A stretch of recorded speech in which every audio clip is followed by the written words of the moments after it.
Hi, my name is Priya. I teach middle school in a public school setting. I'm a classroom teacher and I'm also on the school leadership team. And I would give Infinite Campus a 5. So I use Infinite Campus for attendance, for daily attendance. I also use it for checking students' standardized scores, the type of student they are, if they have an additional classification, such as special ed, gifted and talented, English language learner.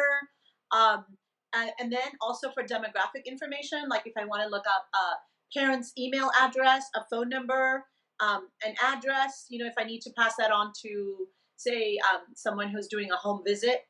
And then the other thing that we started using it for recently was distance learning gradebook.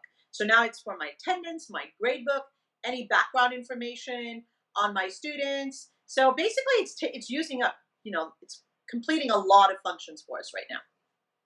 What I like most about it is that it is comprehensive, because for grades and for attendance, and then for behavior, we had like different platforms going on, and all of this has come into one platform now. Now, when we bought Infinite Campus, like I'm going to say about 10 years ago, we bought the partial Infinite Campus, and from what I understand, we've added features. So it makes it really, really good. Like, you don't have to ask someone like, oh, where should I look this up? It's going to be on Infinite Campus, whether you need like information about the parent, or how long has this kid lived in the US, or like what languages does he or she speak, or like, wait, did I have this kid's sibling in my class? Just sort of make a connection to see if we know the family, or grades. So that just kind of makes it easier.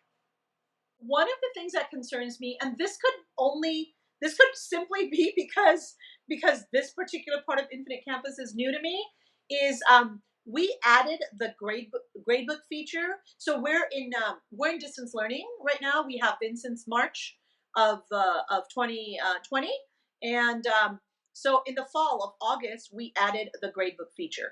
And so we were doing everything else, including discipline. I don't think I mentioned discipline earlier, but since we're in distance learning, discipline's like much less of an issue. So like if you wrote a referral, it'll instantly and electronically go over to the office. So the kid, if he or she threw it away in the garbage on the way there, not an issue. But now with the gradebook, I felt that it was more difficult to use.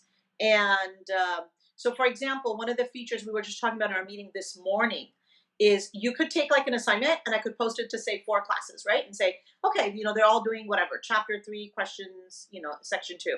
But I can, from what I understand, I can't do that. I have to go do that individually now and add sections, as opposed to putting it in all of them. So that's something that takes a little bit longer. It would be a lot easier if I could go in and say, okay, chapter 3, assign it to 3 classes or 4 classes. So.